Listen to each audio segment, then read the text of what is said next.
Hi, my name is Sabrina Cropper and I'm a math faculty here at Richmond Community College. We're here today to look at math and nature.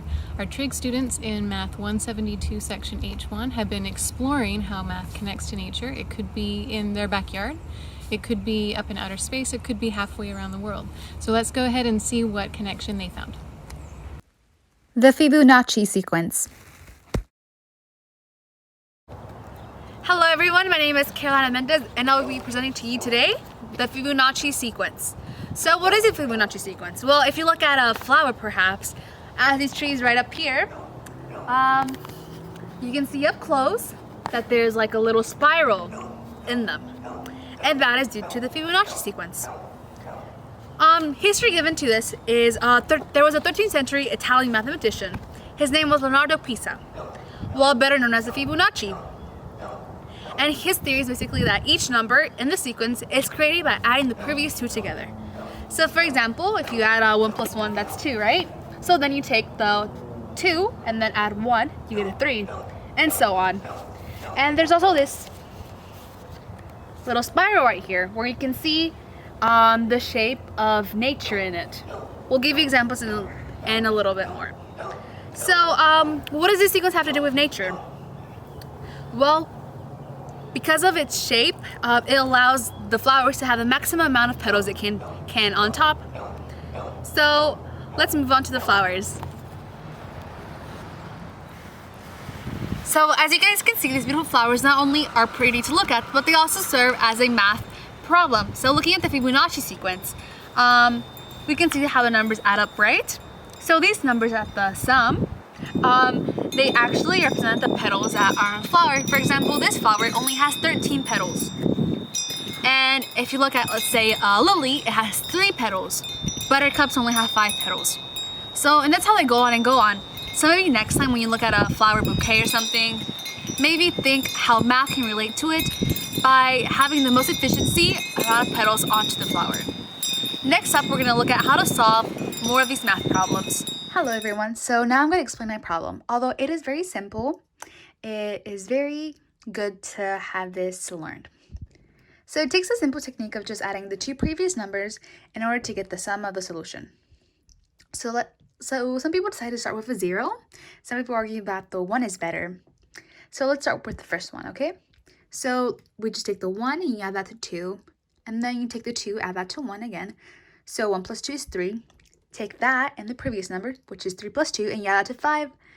3 plus 5 is 8, and then you take the 8, add that to the 5, 13. 8 plus 13 is 21, and then 13 plus 21 is 34. 21 plus 34 is 55, and 34 plus 55 is 89. So in the essay, I asked, what are the first 8 numbers of the sequence? So the first 8 numbers would be 2, 3, 5, 8, 13, 21, 34, and 55. And this same sequence continues onwards to the infinity. So with the flower, let's say the buttercups, the sequence would be this, and it has 5 petals. Fibonacci was also able to demonstrate this through his experiments with the rabbits. So this will conclude my my project for math, and I hope you enjoyed it. Thank you for watching.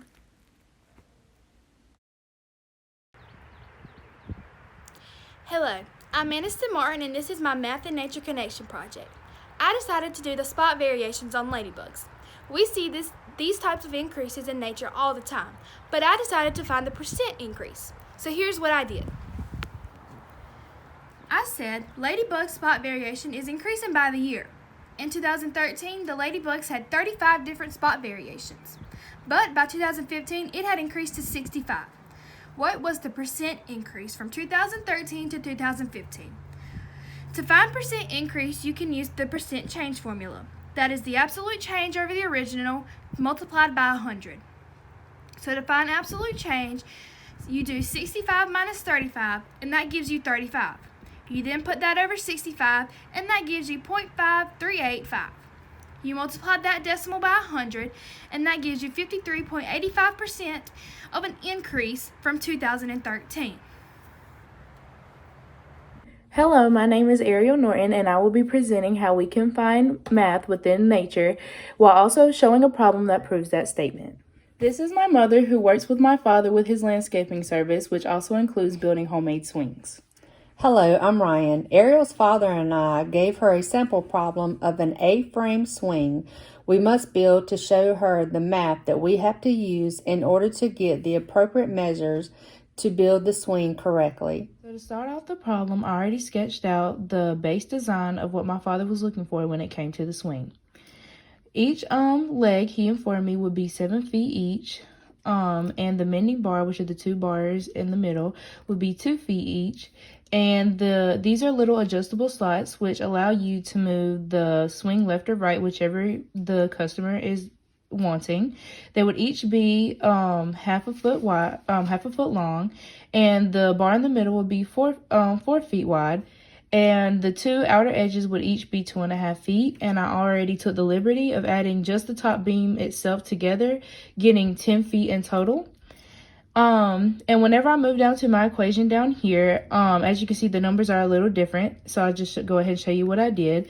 So I went ahead and did 7 times 4 because there's 4 legs each, and I got 28. And the 4 came from the 2 mending bars, which are 2 feet each. So you get 2 times 2 equals 4. And then 10, because I already wrote it at the top, just goes down here, and using the perimeter formula, I got 42 feet in total. And my dad already informed me that the customer is wanting metal as the material used. So he went to the store and saw that it's $2.35 per foot for the metal. So I went ahead and did 42, which is the total of the swing base, and the metal, $2.35 together, and I got $98.70, and that will be the cost of the basic swing. And this is not included the profit that he will make during the cost of labor and taxes and so forth. But this is the math that they use when it comes to building the swing, and I related it to nature because this is an outdoor swing, while also the materials that he used, all he builds outdoors. So thank you. Okay, so this problem takes place in Italy, and I have a shirt there because I went there and saw the Leaning Tower of Pisa, and this deals with the Leaning Tower of Pisa. So the problem is saying that the tilt of the Leaning Tower of Pisa is 5.5 degrees away from the perpendicular, and that I am 100 meters away from the base of the tower, and that the angle from the bottom of where I'm standing is 30.5 degrees compared to the top. So we're trying to find the height. So with this being said, we have to find the other 2 angles given with the one angle that we have, which is 30.5 degrees, and also the 5.5 degrees we have as well. So if we make a diagram, it will look like this right there. That being the Leaning Tower of Pisa, the 5.5 being from the perpendicular, 30.5 right there, and then the 100 meters. So to get one angle from right there, we can see that the 5.5 plus this angle would equal 90 degrees. So we can set that up by saying 5.5 plus y equals 90. So then we want to take 90 minus 5.5, and that equals 84.5 degrees. So we have one angle, and we're going to use this one angle to find the other angle. So then with this angle, we're going to add the 84.5 degrees from the angle that we just found to the angle we previously had from the problem, which was 30.5 degrees. And then we get 115 degrees. So with that being said, we're going to take 180 minus 115 degrees, and we get 65 degrees, which would be our second angle of the problem. So we're going to use our angles for the law of sines. And with our law of sines, we are going to take the sine of 65 degrees over 100. And that's going to give us around 0.00906307. But we're just going to take it to 0.00906. And then... so this is what we have so far. And then also with that right there, we have to do another step to get the height. So we're going to have h equals the sine of 30.5 over the 0.00906.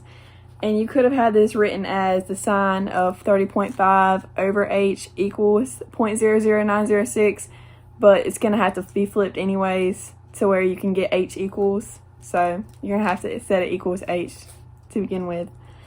Then with the sine of 30.5 degrees over the 0.00906 that we just found, we're going to have approximately 56.01968686. And that we're just going to round to 56. And then that 56 is going to be in meters. Guess where everything else was too. And that's the workout for that problem. Yeah. I advise everyone to try and see the Leaning Tower of Pisa at least once in their lifetime. Hello everyone, my name is Jaden Wilson, and today I'm going to be showing you guys how to calculate the distance between celestial bodies using the parallax method. So basically what the parallax method is it's using a parallax, which can be defined as the way something is seen from two different points. So in this case, if you look at the moon from two observatories at the exact same time, you can use the parallax method. And that's what we're doing here. So, if you have the diameter of the Earth, which is this, and you also have the parallax angle, which is the angle that the two observatories make with the moon, which is this, if you have both of those, you can put it into a parallax method equation and get the answer, which would be the distance to the moon. So, this is the diameter of the Earth. And if you put that over the simplified version of the parallax angle, which is this, it equals this, and you get the distance to the moon. Thank you. Have a great day.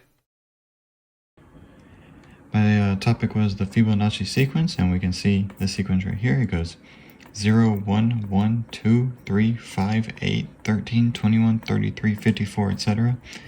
And the pattern, if you can not see it, is the two preceding numbers added up to get the next number, and that continues throughout. So 0 plus 1 equals 1, 1 plus 1 equals 2, 2 plus 1 equals 3, 3 plus 5 equals 8, and it continues on like that. Now, we can get this spiral from the golden rectangle and the golden spiral right here, and we can visualize here because this is not a very well drawn one, but it is consistently increasing throughout. So it gets bigger and bigger. It was consistently getting bigger and bigger, relating back to this sequence. Now, this applies to nature in a variety of situations. It can range from something as small as a flower to as big as the universe itself. Like a galaxy, for example. Not the universe, but a galaxy. And we can see here are some examples of that extreme difference. We see something as small as a flower, or a seashell, or a snail shell, and whatever that is a shell of some sort, compared to a hurricane. So we see it all over nature, big or small, it's everywhere. And the Fibonacci sequence is one of the most important maths to understand when thinking about nature, just because of its relevance and how much it pops up. If you can think of something naturey, like in your brain, the Fibonacci sequence probably has something to do with it. And that's part of the reason why it's such an interesting topic. And yeah, that's my topic. Hello, I'm Maya Libby, and this is my Nature and Math Connection project. I decided to do my project on the population increase of a county in North Carolina. Population can be seen in nature because you either have exponential growth or exponential decay. In my problem, I use exponential growth. So here it is. In the year 2016, the population of Rockingham, North Carolina was 128,991 people. As of now, 2021, the population has been predicted to increase to 139,613. If the population continues to grow at the same rate, what will the population in the year 2046 be? So your first step is to plug in your given information, because all you want to do is find the rate. So plugging in the given information, you isolate the exponential, and then you just simplify the problem. Given your rate, you plug that into your problem now. Then, doing that, you round to the nearest person. So the future value is 207,696 people. Hello, today we're doing an electric motor problem, or in this instance, we're doing an electric car or electrical powered cars. Sorry about that. But suppose you have a 12 battery volt source, which is being powered, or which power is being transmitted to the electrical motor, and that electrical motor is producing power to the engine, which spins the engine and gets the engine going. Okay, and this electrical motors are nothing but magnets, rotors, and a whole bunch of wire windings. What happens is, once they get to spinning, the magnets create a magnetic flux or potential difference, which makes the magnet spin, which makes the electrical motor spins, which is being produced from the battery here. So in this case, the question is, how much current is flowing to the motor? So we're gonna have to use Ohm's law, which is V equals I times R. V stands for current, V stands for voltage, I stands for current, and R stands for resistance. Okay, for in this instance, I wrote down what everything value was except the current. We don't know what the current is yet. We just know that the battery is a 12-volt battery source. We know that we have a 5-ohm resistor between the electrical motor and the engine, because you can't, that'd be too much current induced onto this engine. So you have to have a resistance. So in this case, we're going to use Ohm's law. V equals I times R. V equals voltage, I equals current, R equals resistance. Okay, V equals 12 volts. We know that V equals 12 volts. We do not know our current yet. Okay, we know that R is 5 ohms. So we set the equation there. We just plug in our numbers. V equals I times R. We have 12 equals I times 5, which is 5 ohms. If we use basic algebra, we know we have to get I by itself, so we divide both sides by I. Since they're being multiplied here, we just divide through the opposite. So 12 divided by 5 is 2.4, which is the current now. So I basically is I equals 2.4 amps or amperes. Thank you. Hello, my name is Vishal, and for my math and nature connection problem, I have chosen angle of elevation. It's just a subject that a lot of people don't realize that's very important. It's a type of math used constantly around them. It's being used most likely everywhere they go. Wherever there's construction, they're probably using this type of math in some kind of way. It's the most basic math that construction workers, engineers, architects, graphic designers, carpenters even, they use this basically every single day most likely. And it's very important because you can find specific measurements of a building. For example, at the start of the video, you should have seen my math problem. And in that math problem, there's a guy that is trying to find the very top of a building. And he has the length of a cable, which was the hypotenuse, and he had the angle of elevation of 50 degrees. And he had to use the function sine to find the height of the building. Yeah, it's just one of the most common maths that people don't realize is being used every day. And that's what my project is on. Thank you.